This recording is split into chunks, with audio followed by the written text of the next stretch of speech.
मृत्यु के रहस्य को जानना बहुत आवश्यक है। जैसे हम सो जाते हैं वैसे ही मरते समय भी मृत्यु को चिर निद्रा कहा जाता है। गहरी नींद में सो गया, तो क्या सोने में किसी को डर लगता है क्या? किसी को नहीं लगता। अरे नींद ना आवे तो नींद की गोली खा के लोग सोना चाहते हैं, क्योंकि जितनी गहरी नींद सुसुप्ति अवस्था में हमको प्राप्त होती है, जगने पर हम उतना ही अपने को स्वस्थ और ताजगी में अनुभव करते हैं। उसी प्रकार जैसे दिन भर की थकान गहरी नींद में सोकर हम उतार के फिर नया दिन प्रारंभ करते हैं, ऐसी संपूर्ण जीवन की थकार चिर निद्रा में सो करके व्यक्ति पुनर्जीवन धारण करके नई ऊर्जा और शक्ति के साथ नवजीवन प्रारंभ करता है। इस मृत्यु के रहस्य को जो ठीक से समझ ले, परंतु प्रश्न उठता है कि जब सोने में कोई डर नहीं लगता तो मरने में क्यों लगता है? बस एक अंतर है थोड़ा, क्या सोते समय हम संसार को भूल जाते हैं, पर जगते हैं तो पुनः संसार वही मिल जाता है। शरीर भी मिल गया, परिवार भी मिल गया, व्यापार भी मिल गया, जगने के बाद सब कुछ मिल जाता है। पर चिर निद्रा में जब नेत्र बंद होते हैं तो संसार जो छूटा सो हमेशा के लिए छूट ही जाता है। शरीर भी छूट जाता है, परिवार भी छूट जाता है, व्यापार भी छूट जाता है। तो बस मरने का कष्ट नहीं है, छूटने का कष्ट होता है। और जो पहले ही बाबा जी बन करके सब छोड़े बैठे हैं, उन्हें मरने का क्या डर? शरीर से भी मोह नहीं रहा, संसार से भी मोह नहीं रहा, परिवार से मोह नहीं रहा। वो यहाँ रहें या वहाँ ले जाएं, ठाकुर जी वहाँ बुलाएं तो सही, यहाँ रहें तो ठीक।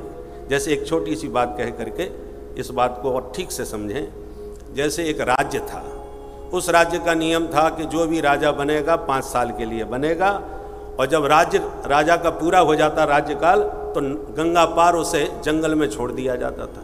जंगल इतना भयंकर और घना था कि जंगली जानवर उसे चीर फाड़ के खा जाते थे। तो इसलिए राजा बनने को कोई तैयार नहीं होता था, क्योंकि राजा बने इसका मतलब 5 साल के बाद मरना पक्का। परंतु एक और नियम था कि जब राजा का काज पूरा हो जाए तो राजा को गंगा पार छोड़ के मंत्रिमंडल आता था, और जो पहले मिल जाए उसको पकड़ के जबरदस्ती राजा बनाया जाता था। तो जब एक राजा का काल पूरा हो गया तो उसको गंगा पार छोड़ा, लौट के आ रहे थे, कोई राजा बनने को तैयार नहीं। तो एक योगी बाबा चले आ रहे थे, सो उनको पकड़ लिया, महाराज जी आपको राजा बनना पड़ेगा। महात्मा जी बोले हम तो पहले ही बाबा जी बने घूम रहे हैं भैया, संसार को छोड़ बैठे, अब हम राजा बन के क्या करेंगे? बोले महाराज आपकी इच्छा नहीं चलेगी, यहाँ का कानून ही ऐसा है, नियम है, राजा तो आपको बनना पड़ेगा।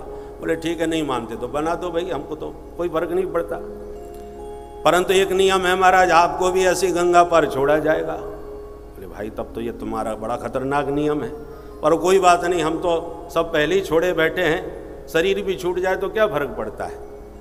तो राजा का अभिषेक हो गया। अब महात्मा जी का जब अभिषेक हो गया तो महात्मा जी बोले अब हम राजा बन गए, तो अब हम जो कहेंगे वो तुम्हें करना पड़ेगा ना। बोले हाँ महाराज, आप हमारे मालिक को जो आदेश दो। बोले ठीक है, तो हमारा पहला आदेश यह है कि नदी गंगा पार का जो भी जंगल है उसको काट करके एकदम साफ कर दिया जाए। जैसे ही महाराज की आज्ञा, जो आदेश मिला, सेना टूट पड़ी जंगल के ऊपर, जंगल साफ, और जितने खतरनाक जंगली जानवर थे या तो उनको ऊपर भेज दिया या चिड़ियाघर में भेज दिया। बोलो राधे राधे। राधे राधे। तो जो बहुत खतरनाक जानवर थे, खूंखार जंगली जानवर, उनको या तो उनका शिकार कर दिया गया अथवा उनको चिड़ियाघर में डाल दिया गया, और पूरा जंगल एकदम साफ हो गया। और बताओ महाराज। बोले और दूसरा आदेश ये है कि बढ़िया सड़कें बनाई जाएं, बढ़िया कॉलोनी बनाई जाए, बढ़िया फैक्ट्री लगाई जाए, सड़क पर गड्ढा नज़र नहीं आना चाहिए, फर्स्ट क्लास सब सड़क होना चाहिए, और नए तरीके से नया नगर बसाया जाए। बोले ठीक है महाराज। अब तो बढ़िया बढ़िया फैक्ट्रियाँ लग गई, भव्य दिव्य भवन बन गए, बड़ा बड़ा कारोबार हो गया। 5 साल के अंदर महाराज जंगल में मंगल हो गया, दिव्य चमकने लगा वह गंगा पार का स्थान। और जो 5 साल पूरे हुए तो नियम तो यह था गंगा पार छोड़ा जाएगा। तो स्वयं महात्मा जी बोले अब ये बताओ हमें उधर जाना है कि इधर रहना है। सब मंत्रिमंडल बोले सरकार अब तो दोनों हाथ में लड्डू हैं आपके, उधर जाओ चाहे इधर रहो, यहाँ से ज़्यादा जलवे आपने उधर कर दिए हैं, इसलिए आपके लिए तो अब दोनों ही स्थान दिव्य हैं, आपका जहाँ मन पड़े तहाँ रहो। तो और जो राजा बनते थे वो केवल राजगद्दी को ही संभाल करके मौज मस्ती में नाचने कूदने में ही पूरा 5 साल बर्बाद कर देते थे कि मरना तो है ही, जितना हो सके लूट सको तो लूट। तो उस मौज मस्ती में ही पूरा समय लुटा देते थे।